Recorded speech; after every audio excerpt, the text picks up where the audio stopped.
everyone, it's Rob the Undead Gamer here, and I've just finished reading a review on RPGSite, which, if you've never heard of, is a website dedicated to all things RPG, spanning all consoles and all subgenres of RPGs. It's an awesome site. I'll have the link to the website down below, and more specifically to the review I've just finished reading, which is a review on Final Fantasy Type-0. Yes, it's another Final Fantasy video. I know, I'm sorry, I keep doing these a lot. I've done a lot of these, and I'm sorry, but I've just finished reading the review and I'm really excited. And this is kind of a semi supporting video again for Operation Suzaku, which I did a video for, or my last gaming video was for Operation Suzaku, so if you want you can go check that out as well. But I've basically just finished reading a review of Final Fantasy Type-0 on the RPG site. Basically what they did was they got an imported Japanese version of the game, so we are still without a Western localized version of the game, which is what Operation Suzaku supports, and after reading this review of their imported Japanese version, it makes me want this game even more, after literally finding out a lot of things about the game I didn't know before. Some things I had vague ideas about and sort of knew of after doing a little bit of research, but this review sums up why I want this game to be brought over to the West, and why you, if you're at all interested, should want this game to be brought over to the West. So Final Fantasy Type-0 is a PSP game, and it is huge. Apparently it is huge, so big that it comes on 2 UMD PSP discs, which is ridiculous. I'm not sure if any PSP game has got that, has got so much in it that it's had to be put on 2 UMD discs. I mean, you've got Final Fantasy IV, the complete collection here, which has basically got 3 games plus a little bit more in it. It's got the soundtracks and everything. And that's on 1 UMD. Yes, admittedly, it's all like a little slight upgrade on the 16-bit graphics, because it's still 16-bit graphics, but with a slight modern-day upgrade. So yeah, it's not going to be as much as what Type-0 is going to be, but you know, that a game that's that big still only has 1 UMD, but I mean, obviously this is to do with the graphics and the software that they're using for Type-0. So there is a huge world map instantly in Type-0. This is all from the review, that you've got this whole world map, and basically from just to sum things up, from the sounds of it, I'm really excited, but from the sounds of it, you should want to play. It appeals to old Final Fantasy fans, fans of 7, fans of 8, fans of 9, even the previous games, 4, 6, all of those, the original, real down to it, Squaresoft Final Fantasy fans. This game looks like it appeals for these Final Fantasy fans. It's got so many elements, and throughout the review, as you read it, it reminds you of it basically says this feels like an old Final Fantasy game. It feels like I'm playing Final Fantasy 7. It feels like I'm playing Final Fantasy 8. That's what the review was saying. You've basically got this huge open world map, and it's scaled like the original games, where you'd roam around this open world map, but you'd be sort of a little bit bigger than a town. And then you go into the town. Obviously it's all normal, but it's basically the world maps like that in this game. And that's awesome, because that's the real old flair. That's a real old touch from the original Final Fantasies, which is great to see in such a new title. Everything RPGSite have said have been so positive, in that it's not sounded at all like what we've come to see from Final Fantasy nowadays. It doesn't seem like anything from 13. It doesn't seem like anything that they've done recently. About as close to 13 as it gets is obviously its lore and its mythos, with the Fal'Cie and the l'Cie. But apparently from the review, these elements and things like that take an even bigger role in the game than 13. This is not me saying this, is RPGSite saying this. So before you get all 13 fanboy on me, that's basically what they're saying, that the whole fallacy and Lassie take a bigger sort of... There's more in it. It's a bit meatier, as it were, like the mythos and the reasons why there are fallacy and Lassie. And one of the two, I think it's Lassie, they're a lot more powerful, or the sort of the good guys of the two. I got well confused in 13. Yeah, hate me for it, I don't care. But one of the two that's the good people, they get turned into crystals. Basically, they're a lot more powerful in sort of completing their tasks, basically. So in this huge world, the story is basically a huge world war, let's be honest. A lot of different nations in this one world being attacked by this one country who is led by Cid, no less. Yes, the Final Fantasy classic Cid is the big bad in this game.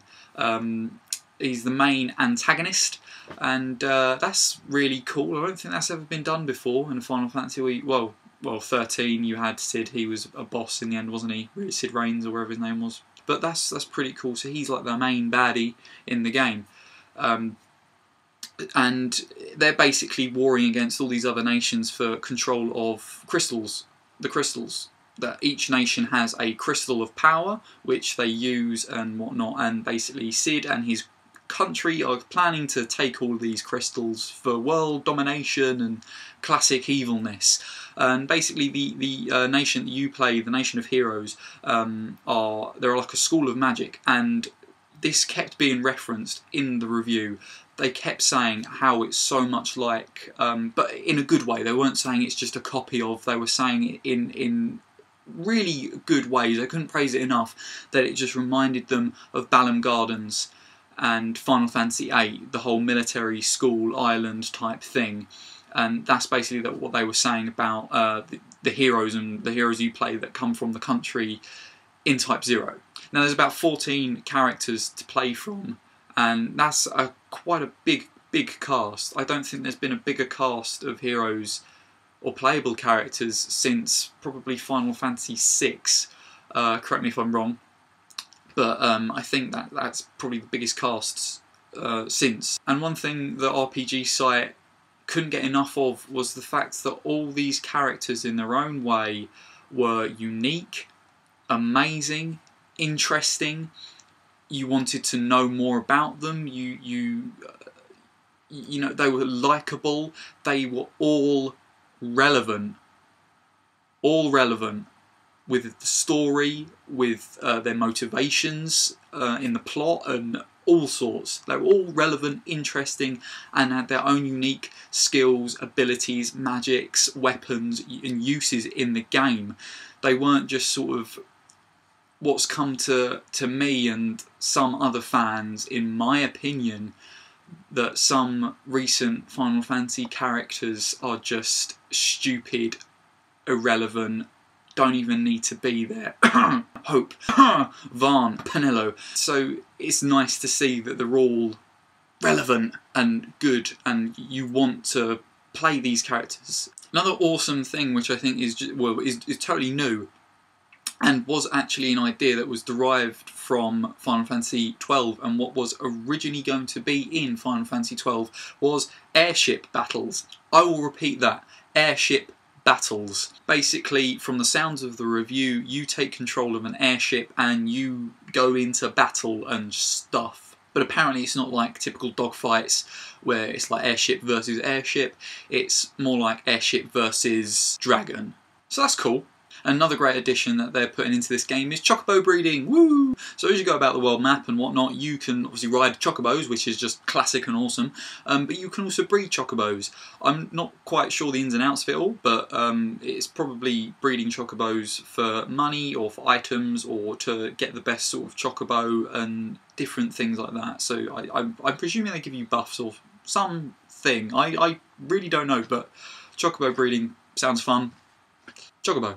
So aside from the world being so big and real classic in its Final Fantasy sense of a world map, where you're bigger than everything. There is tons and tons and tons, according to the review, of side quests, little missions, and lots of different villages and places that you can go to explore, and each village is unique and interesting. It might not be very big, but you know, they could only fit so much on, you know, what was already, or what is now, 2 UMD discs. So, but you know, on top of that, in the villages you've got all these little different side quests, which is great. So you know, that further increases your gameplay, and in no way, shape or form does this game sound linear at all. It doesn't seem linear in the sense of what 13 was. This seems like a huge game, fairly similar to how it's reminding me of the scale of it and side quests to 12, because I thought 12 was a pretty massive game and had tons of side quests. You know, you could definitely occupy your time doing lots of different things other than the main quest. If you got a bit fed up with the main quest, you know, your only alternative wasn't just grinding. You could go do hunts, sort of grinding, but you could go do hunts, you could go do other things. There's lots of different little side quests that you can do in that game, and I think that's great that they're implementing this in a newer title. And one thing that is obviously going to be on sort of really everyone's lips for a Final Fantasy title, a new Final Fantasy title, is the battle system and what that's going to be like. If you've played Final Fantasy VII Crisis Core or Crisis Core Final Fantasy VII, then you'll know that the combat system is pretty much an action-based combat system, and I think that was a pretty good battle system for that game. Now, the battle system in Type-0 is derived from that, but it's improved on a lot. This is what the RPGSite's saying.